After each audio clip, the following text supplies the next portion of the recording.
those of you friends who are interested in Dhamma. Today we will study, examine, and investigate concerning the word love on the religious level. In Buddhism, it is popular to distinguish things on two levels. Whenever we examine or study something, we look at it on these two levels. The first is the household life, the level of the household life of homes and families. And then the second level is that which doesn't have anything to do with the household. So when we want to look at something, we look at it on both of these levels. Ordinarily, we just use the word love. But when it is mixed up with defilement and selfishness, then we call it raga or lust. However, when it is spiritual, when it's under the guidance of mindfulness and wisdom, then we call it metta karuna, or for short, loving kindness. So we have these three different terms: love, lust, and loving kindness. We should be able to see how distinctly clear these different terms are. Ordinarily, people just play around with this word love. They don't look at it deeply or carefully. They just play with it or treat it very superficially. And so it is seldom properly understood. Please don't play with love, because it is something very profound, very hard to understand, almost mysterious. So we must be very careful to understand it properly. What we call love is the heart of religion, of culture, of ethics. But because we haven't managed it or adjusted it, adapted it properly, there are still many problems remaining in religion, culture, and ethics. We look at the world around us, that people are generally unable to love each other. And even when we look at religion, the different religions can't even smile together. There's no smiling between the religions. So even in this world, we still separate and break into parties and factions. In the ordinary world, people are unable to genuinely love each other. And even in religious matters, which is very sad, they're unable to love each other, to even love within the religions is something that is far from perfect. If we use love improperly, it becomes hot like a fire. If we use love correctly, it is cool like water. But if we misunderstand love, then it becomes just another kind of insanity. Therefore, let all of us do our best to understand love correctly. This is most appropriate in an era when the world is full of chaos, confusion, because people are unable to love each other. Please begin by clearly distinguishing between these three words we have mentioned. The lowest level is lust. The ordinary, common level is love. And then the highest level is what we call loving kindness, metta. The difference is quite distinct. Actually, the difference is vast and also rather secret. So please examine this to see these differences. According to Dhamma principles, it's quite easy to distinguish these three words. If it's purely an instinctual thing, if it comes from the instincts and is merely instinctual, it is called pema in Pali, which is in Thai we can say rak, or English love. This is the ordinary instinctual level.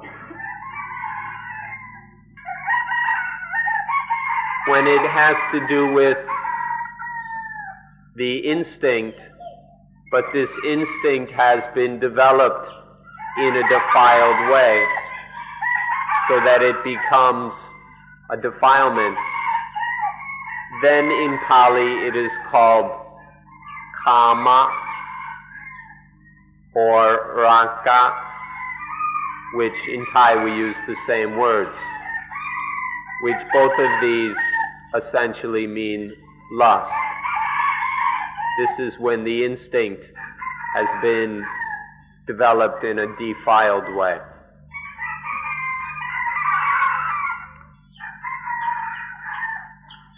If it has to do with the instinct which has been developed in an enlightened way, that means it's developed wisely,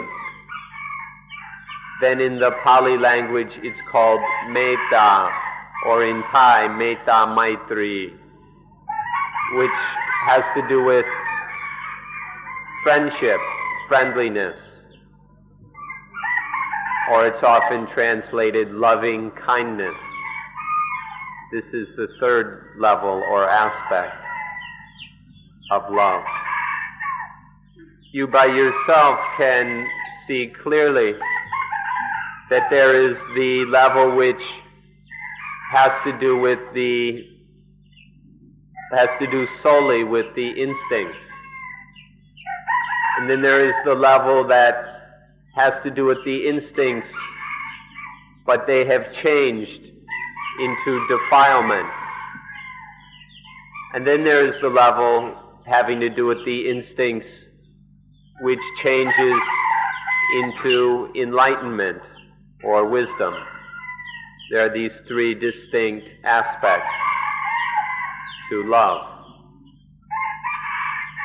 Now we'll look at each of these in some detail.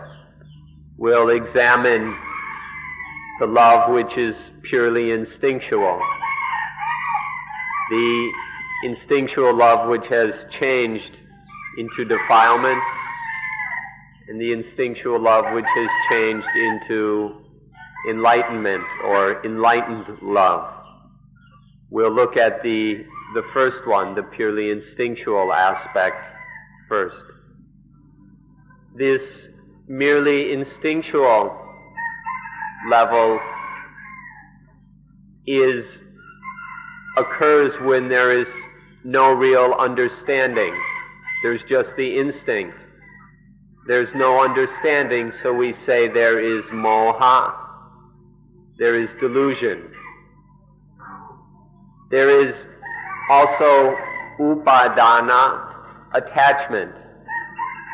Love is attached to as the lover, the beloved, and so on.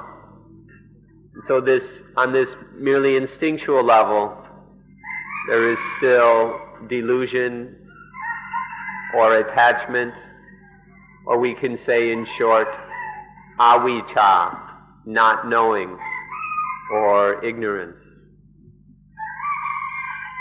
The instinctual level still contains a lot of attachment, or upadana. This level can be quite powerful and strong, to the degree that we would die for each other, or one would die for each other.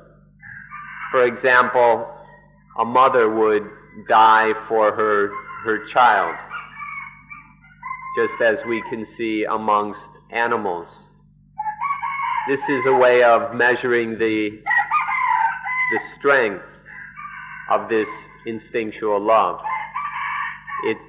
It can have quite a bit of attachment, to the degree that one would die for the thing one loves.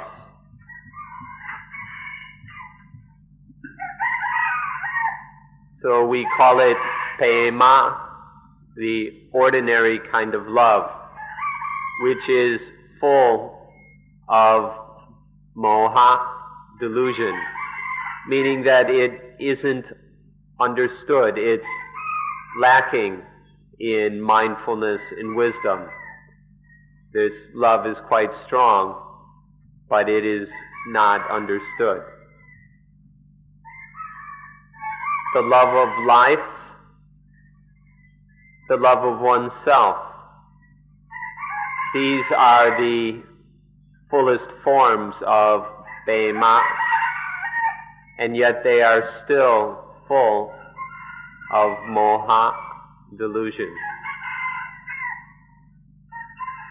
This kind of love is still mixed up with selfishness, because it wants to get something.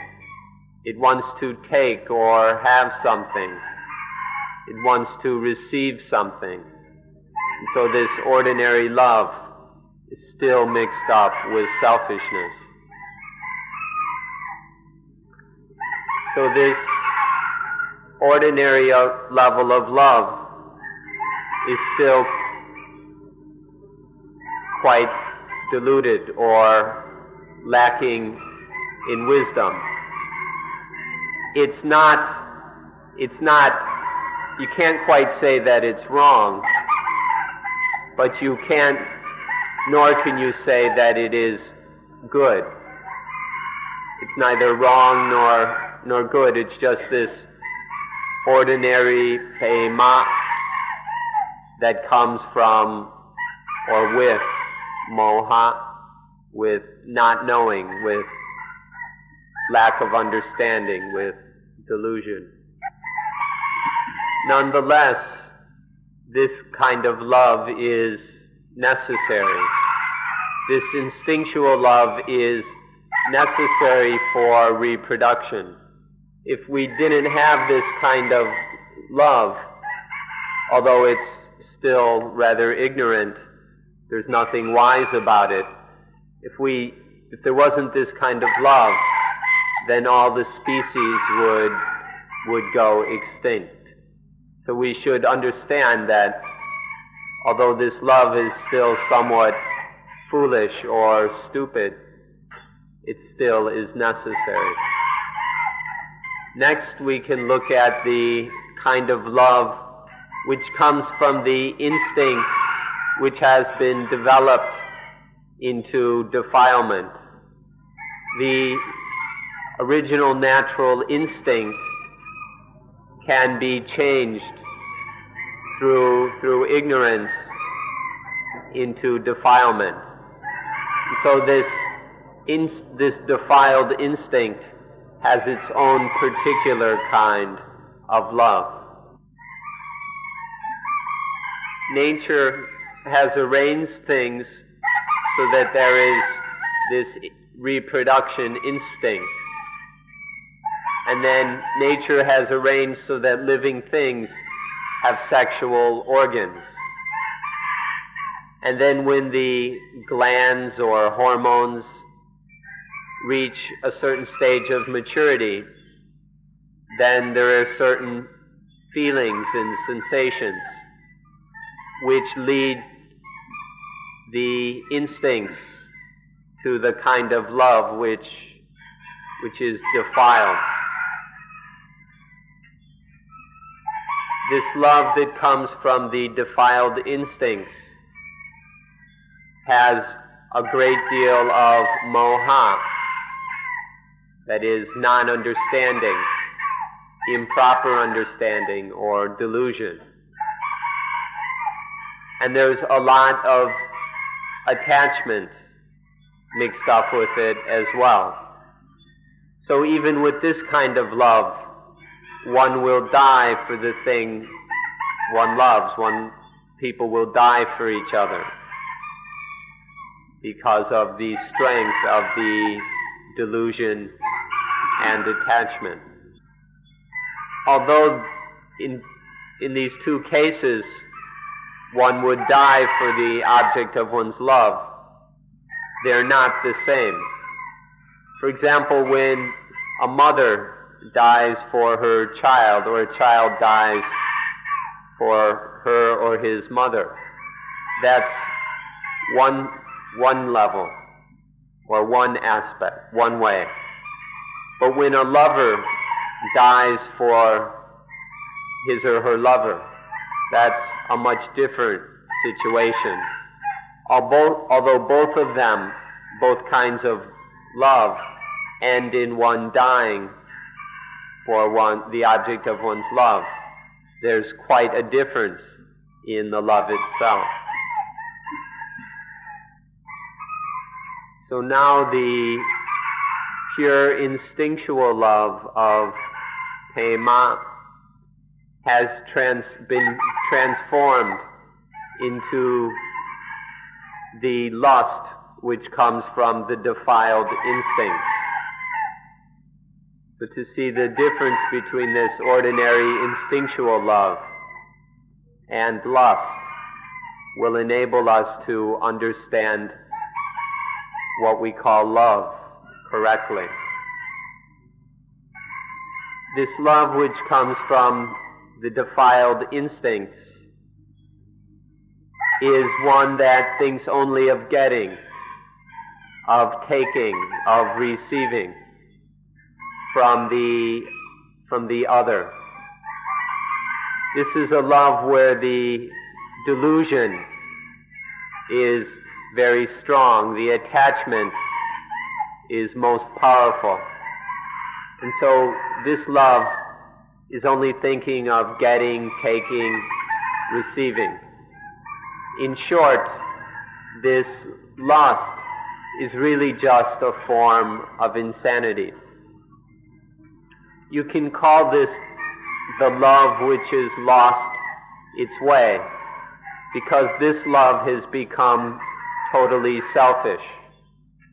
It's the love which is a lie. It's false love. It's the love that only wants to get, to take, to have, to receive. And so it's become a lie. It's just full of selfishness. It desires only to respond to this defilement. It's the love that is totally motivated by defilement. The world is undergoing all sorts of terrible problems because of this defiled love. There are all kinds of wicked crimes. There are people who kill each other and kill themselves. There are all kinds of insanities that are a result of this defiled love. And so we can say that this dishonest love, this lie of love, is bringing about many crises in this world.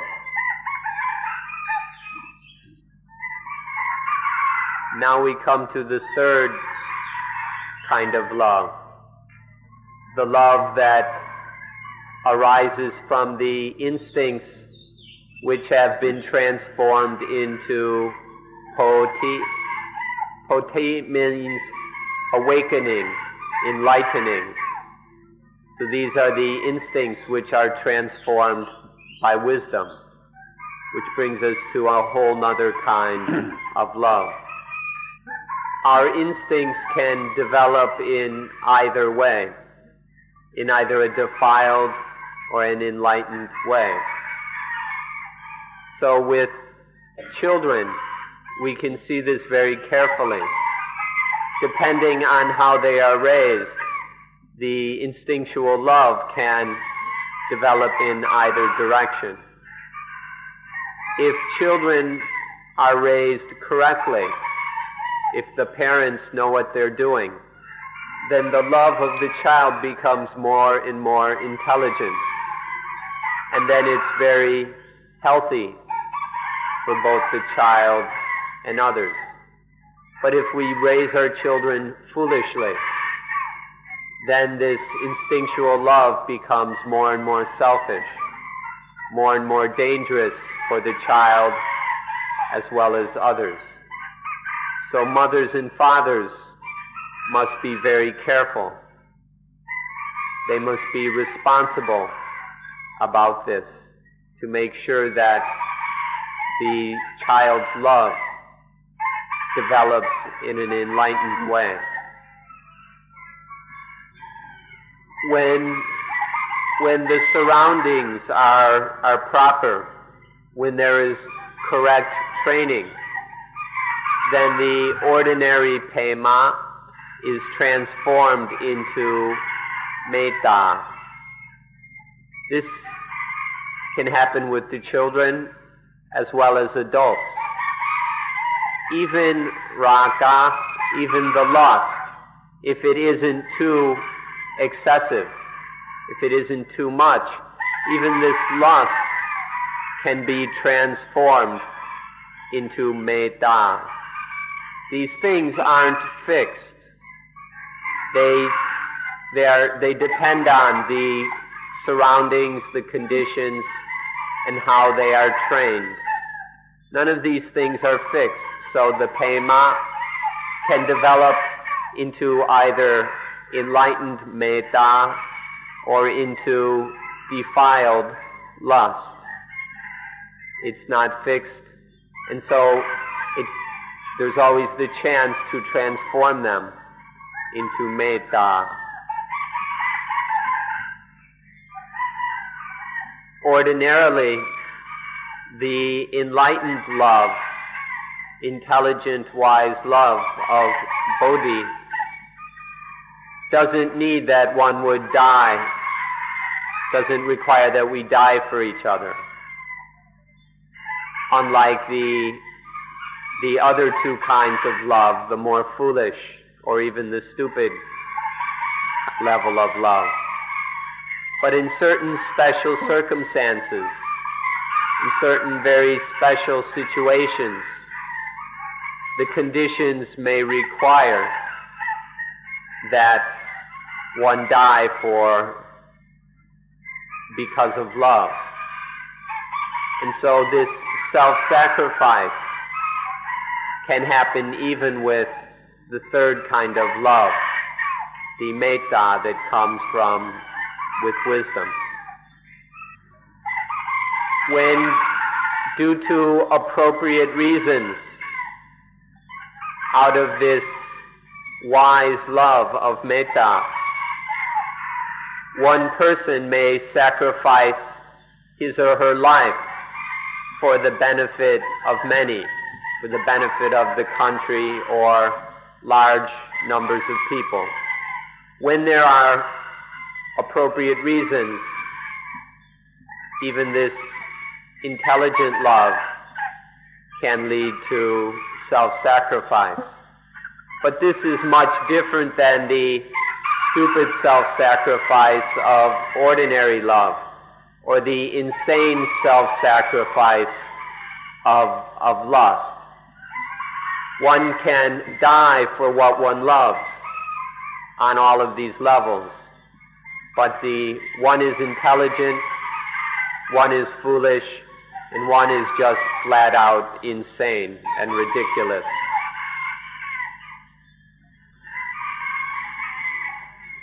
There's stories we read in the paper during World War II.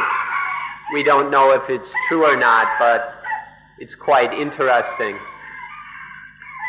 that during the Second World War, there was a single Japanese pilot in one plane which carried a large bomb would deliberately crash or kamikaze into the British ships in Singapore. And so one man could take out an entire ship. This is the result of this extreme self-sacrifice. And so this is how through intelligence one can know how to use a certain method to get such large results. In this kind of intelligent love, there's no thought of getting, of receiving. There's just a pure self-sacrifice. It's much different than the defiled love that thinks only of its own advantage and benefit, the selfish kind of love. So there's a great difference between the two. The instincts which have been transformed into Poti, the enlightened instincts, lead to what we call the Brahma Viharas, the dwellings, the highest dwellings, the Brahma dwellings, or the homes of the gods. These dhammas, or qualities, arise from the instinctual love that has been transformed in an enlightened way. These Brahma Viharas, these highest dwellings, have amongst them different levels, but all of them come from this enlightened, intelligent love. These Brahma Viharas, these highest dwellings of the mind, whether in the ancient times before the Buddha, or in later times, even in the present, as well as if these occur in the future, will always arise from the ordinary instinctual love which has been transformed by Poti into enlightened love. Now we come to a certain perspective which must be examined. This is the fact that even this love is associated with atta, with self. If love is yet foolish, or if it's even stupid, the ordinary pema or the defiled raka, both of these kinds of love increase atta, they increase the sense of self and its strength. So if there is still ignorance, then this love becomes more and more selfish, and so it increases the self. However, if it's the love that comes from the enlightened instinct, then this is a love that decreases self. This enlightened, awakened love, this intelligent love, seeks to overcome selfishness. And so it lessens the self, it weakens the ego. This is the kind of love that wants to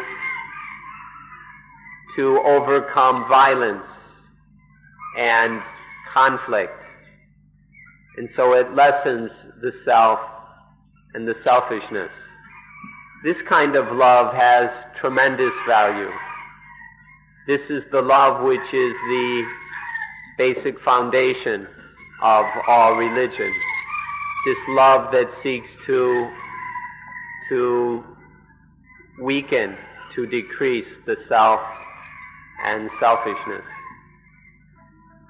We can probably say that human beings have thought up the way of practice called the Brahma Viharas, the development of these 4 divine dwellings. This is almost certainly the result of this love that seeks to overcome the self, to weaken and decrease the self. In this essential religious impulse to weaken, to contain, restrain, and weaken the self, this has led to the idea of practicing the 4 Brahma Viharas. If we study the history of religion in India, if we read the old sacred texts that describe the evolution of religion in India, we'll see that the practice of going off into the forest to develop the Brahma Viharas preceded all the religions. This came before the systematized religions. The hermits, the recluses, the sages would go off to meditate on these 4 Brahma Viharas. This was done with the belief that after death they would go to live as a Brahma god in some Brahma world somewhere. Through this belief they developed these practices long, long ago. And then this knowledge has been passed on from generation to generation from way back then. And it has become an ancient tradition which was passed along into the Hindu tradition, and it even was passed along into Buddhist times. And then Buddhism accepted it as this ancient tradition which had been handed down. And then it has still been handed down until today. This is called Sanatana Dhamma, an ancient tradition which has been handed down since before we can remember. So in Buddhism, the Brahma Viharas are accepted as Sanatana Dhamma, as an ancient tradition. And it has the highest value, its highest benefit is in that it overcomes all malice, all enmity, any thoughts of vengeance, of malice are done away with by these four Brahma-viharas, which have been handed down since ancient times. There is no real peace in this world because these four Brahma-viharas are lacking. And so this world is full of crime, competition, aggression, and conflict. There are all kinds of disputes and conflicts between employers and employees because they lack these Brahma-viharas. As soon as the employers have these Brahma-viharas, and the employees too, then all the disputes and industrial problems and labor problems will be ended when there are these Brahma-viharas overcoming all malice, anger, and enmity. The Brahma-viharas, these most excellent loves, have been taught in all the religions. It's a basic foundation in all religion that there are these excellent forms of love. And it's more profound than often people think, because most religions teach that these Brahma-viharas are not for just among human beings, but they apply also to animals as well. In our relation with animals, we should depend upon the Brahma-viharas. And there are even some religions, some religious sects that teach that the Brahma-viharas apply also to plants. Plants are living things, and so we should deal with them with these four Brahma-viharas. This is more or less the case in Buddhism. For the monks, the bhikkhus, fully ordained monks, one of the training rules forbids us to damage a living plant. And so this principle of practicing the Brahma-viharas towards all living things exists in Buddhism also. It's important, it's necessary that each of you reflect upon, examine, and deeply consider how we are to use the Brahma-viharas in this modern world of ours so that there can be peace. Each of us must ask ourselves and deeply ponder how we can bring peace into this world, how we can adapt and apply the Brahma-viharas so that there will be peace. If we are unable to extend these most excellent loves to all things, if we're not yet able to love each other, or we can't extend this love to animals and to plants, then we must first train to master our minds. If we can master our minds in the highest way, such as through practicing mindfulness with breathing, then it will be possible, it will be easy to have the Brahma-viharas towards all people, towards all living things. But first we must master our minds if we are to do this. Next we'll look at the question, whose duty is it to bring these Brahma Viharas to the modern world? If we look at things on the political level, we see that the politicians totally lack the Brahma Viharas. In social matters, in social functions which we organize and set up, we hardly ever think of the Brahma Viharas. We think about the benefits we will get, the material advancement, the technological progress, the development, and so on. But in all of our social organizations and systems and functions, we hardly ever consider these four excellent loves.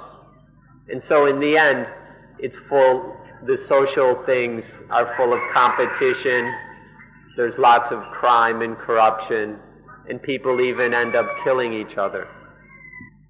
In economics and industry, they only think of increasing their own benefit, increasing one's own profit. Nobody thinks in economics and industry, they don't ever consider the Brahma Viharas. They don't have the numbers. These don't fit into their little equations. They only think in terms of personal profit and advantage. Or in the cooperative movements, in these cooperative organizations, the majority of people are thinking of just getting something out of it. They're primarily interested in their personal benefit. So the cooperatives aren't founded in the Brahma Viharas, and the majority of them fail. Or those that still exist are full of corruption and injustice. And we should look at the last thing, at religion. The religions can't even smile together. The different religions think only of converting people to their own religion, of taking over the world so that the whole world belongs to just one religion. In these kinds of religions, in this sort of religion that thinks only of competition and conquest, there are none of these Brahma Viharas. There is no real love. And so the religions can't smile together, they can't cooperate. They just create more problems for the world. And if this is the case even with religion, then on what is the world going to rely? Where is the world going to find any refuge? So in the end, we're left with ourselves. Since we can't depend on the politicians, the economists, the industrialists, or even the organized religions, all we can depend on are ourselves. It's up to each of us to develop, to bring the Brahma Viharas into the world by developing our minds, especially through practicing mindfulness with breathing. We'll have the mastery over our minds that will enable us to have the Brahma Viharas. When we've trained our minds well enough, the Brahma Viharas will be no problem. And so in the end, you can't look to anybody else to bring about these Brahma Viharas, to bring peace into the world. It's up to each of us to practice, to master our own minds so that we have the Brahma Viharas. To make this development easier, we're going to examine the benefits or the results received from having the Brahma Viharas.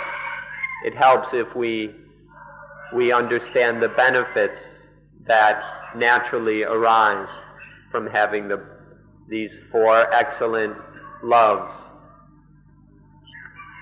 The one excellent benefit that we can all easily realize is that the Brahma Viharas will eliminate selfishness from this world. Through the Brahma Viharas we can eliminate selfishness.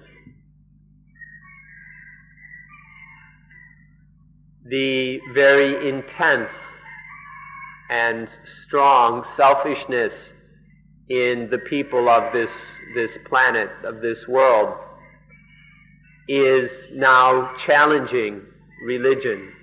This very intense selfishness in modern people means that people laugh at, have no respect for religion. They consider it something silly and worthless because their minds are so dominated with selfishness.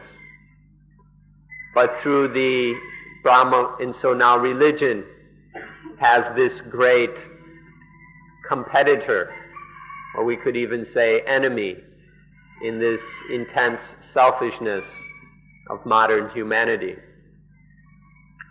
But these Brahma Viharas can weaken, decrease, and eliminate that selfishness, so that we can even call it the highest grace for humanity, when humanity can be freed of this very terrible and destructive selfishness.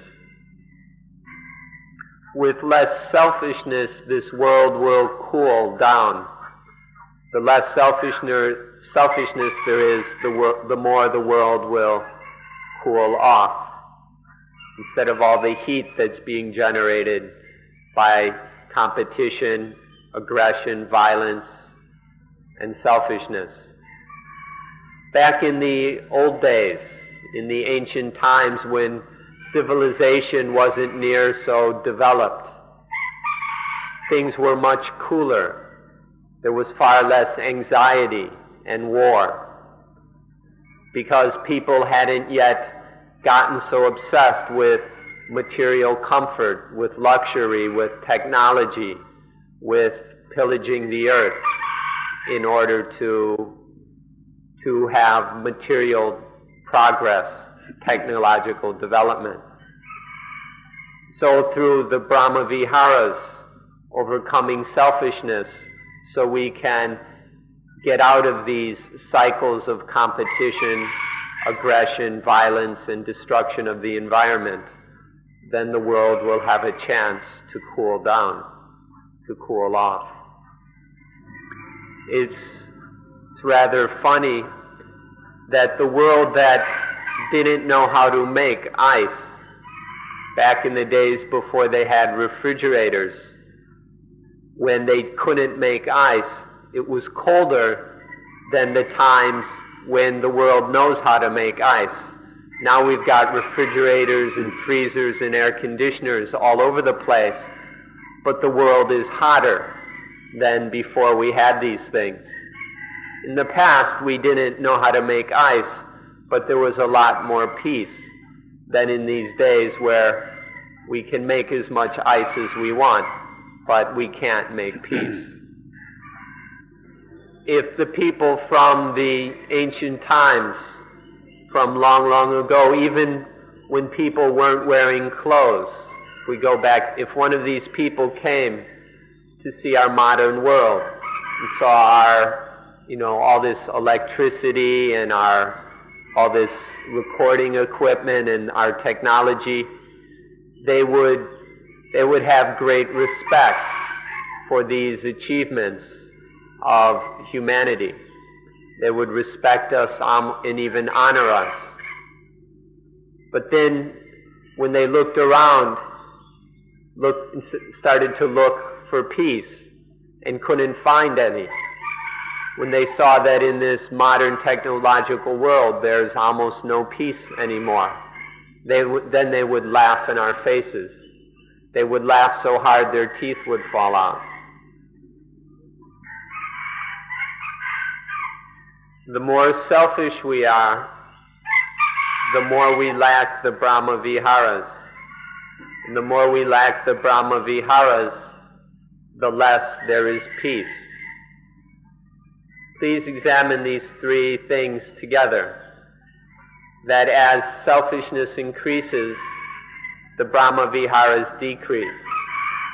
And as the Brahma Viharas decrease, peace cannot be found. Peace disappears.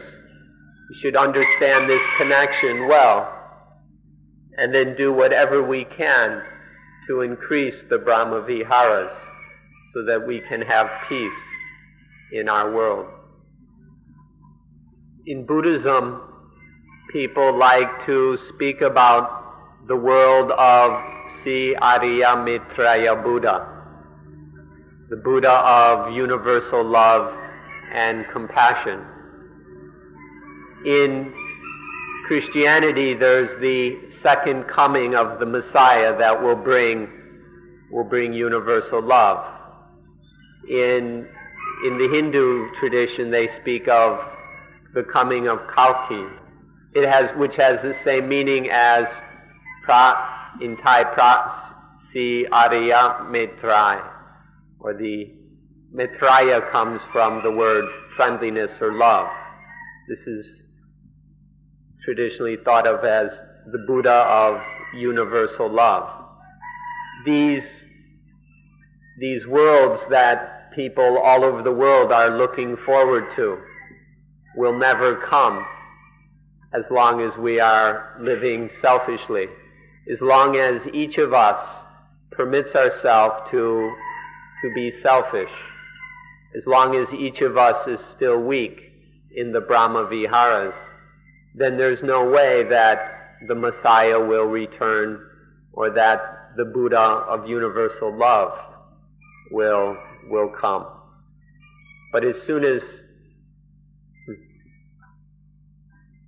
But when we overcome selfishness and fully develop the Brahma Viharas, then the Buddha of universal love will appear naturally. So this is a kind of scrutiny, a detailed, subtle investigation of the different meanings of love, which we must do. It's very important that we scrutinize this carefully in order to see the proper differences in distinctions, so that it will enable us to solve the problem of love, to transform love into the form that is beneficial for the world. The lowest level of love, that of raga, is to love with kamupadana, which means attachment to sensuality. When we love with sensuous attachment, then it is such as with young people, when young men and women are in love with all kinds of sensual, sexual desire. That is this lowest form of love. Then the ordinary, natural kind of love is still mixed up with attavadupadana, attachment to I and mine, attachment to self. Ordinary love still happens through this attachment. In the love there is still the me and mine. So we should examine it carefully to see both its good side and its bad side, the pluses and the minuses. For example, how the love of parents for children, to see what kind of results it brings, or the love of a teacher for her or his students, to see that there are benefits, but there are also problems as long as love is concerned with attachment to self, attachment to me and mine. Although it's better than the lower form of love, there's still a certain amount of burden and heaviness as long as there's attachment to self. And then the highest form of love, we would like to say, is love through Dhammupadana, or attachment to Dhamma, the love that comes from and with attachment to Dhamma. But let us be honest and say that this word Dhammupadana is, you won't find it in the Pali scriptures. In fact, it's a word that we've just made up. Some people will criticize us for doing so, but there is such a thing, although the word doesn't appear in the old books. But there's a kind of love that comes from attachment to what is correct, to genuine, when we see that we are all comrades in birth, aging, illness, and death, when we see that it is necessary and correct to work together to help each other, when we attach to this correctness, to what is right, to what needs to be done, we can call that Dhammupadana. When there's this Dhammupadana motivating the love, then this gives us the third kind. Please don't forget that we made this word up ourselves, but nonetheless, it points to a reality. Let's repeat this once again. Youth, young men and women, love each other with Dhammupadana, attachment to sensuality, to sex. Parents love their children with the love of Attavadupadana, which is attachment to self, to I and mine. And then pure love, the love of friends, those who are kin, are kindred in birth, aging, illness, and death. This pure kind of love is through Dhammupadana, attachment to Dhamma. Next, we'd like to consider relationship, the way we are related. One kind of relationship is the relationship through lust, the relationship through selfish desire, through ignorance, through attachment. This is one kind of relationship.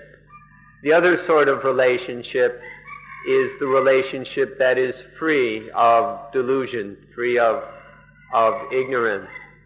It's unselfish, and there's no attachment. There's non-attachment. Both are ways or means or kinds of relationship, but they're totally different. One is very heavy. It's full of problems and pain. The other kind of relationship is light, free, and very good.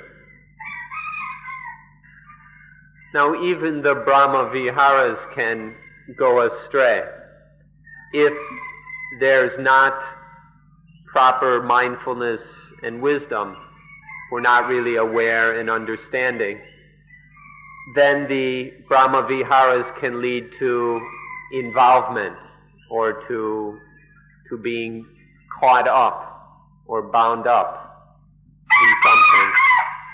So when the Brahma Viharas are not pure, it can lead to heaviness and problems just the same. But when the Brahma Viharas are pure, there isn't this attached involvement. There's nothing that ties one up. One isn't tied down by it. So there's nothing heavy or oppressive when the Brahma Viharas are pure. So even the Brahma Viharas have their pure and unpure forms, the results of which are quite different. Our love of husband, wife, children, parents, even our love for our pets. For most of us, this love has ties. There are ties that bind us in these forms of love. And so they lead to problems, to friction, to pain and suffering. But the love of the noble ones, in their love, there are no ties. Nothing, we're not tied together. There's no trap in the love. And so it's totally free. It's totally independent, light. There's nothing heavy or burdensome about that kind of love. So the true Brahma Viharas, the pure Brahma Viharas, are the forms of love that lead to the overcoming of selfishness, the lessening and the ending of selfishness. If they're true Brahma Viharas, then self will be steadily overcome. But when they're false Brahma Viharas, then they're full of I and mine. And then in the end, they never set us free. Now this I and mine, me and mine kind of Brahma Viharas, this kind of love may go back to the ancient times. But then it was steadily improved. And then when we find it in Buddhism, or maybe when it appears in Christianity, if it's the pure form of the Brahma Viharas, then it overcomes the I and mine. It's a way of letting go of self and of selfishness. If it's the Brahma Viharas are not yet pure, they're still mixed up with attachment, then there will still be problems. But when there's no more attachment, then there's no more problem. So even what we call love, if it still has problems, if our love is still troublesome or problematic, then it's not yet good enough. It's not yet really love. So love must be free of problems. We must know how to love so that it doesn't create any trouble for anyone. In short, we can express this in just a few words. The kind of love that still bites its owner is not the Brahma Viharas. The love that doesn't bite its owner, this kind of love can be called the Brahma Viharas. So any sort of love that is still biting its owner should not be considered the highest kind of love or true love. But the kind of love that doesn't bite anybody, this is the meaning of the Brahma Viharas. Now you ought to be able to tell the difference because each of you has experienced both kinds of love. You've experienced the love that is turned around and bit you, but you've also experienced the kind of love that didn't bite you, that didn't turn on you. If it still bites us, then it's not the Brahma Viharas, but the love that doesn't bite anyone or anything. This is the Brahma Viharas. Please know how to discriminate correctly between these two kinds of love. It's very important that we can tell the difference, that we understand the difference deeply. Or another way of putting it, the love that brings peace is the Brahma Viharas. The love that doesn't bring peace, that just brings more problems, more confusion, more turmoil, that is not the Brahma Viharas. So what kind of love does our world have now? If it isn't yet correct, then hurry up and straighten out the problem. Hurry up and improve love so that it's the kind that we need. If to have the real, genuine Brahma Viharas, it's necessary to develop our minds, to train our minds through mindfulness with breathing. Once we have sufficient mastery over our minds, we can choose without any trouble the right kind of love. It won't be a problem. There won't be any difficulty in having the right kind of love once we've trained our minds properly. Please don't waste any time in doing so.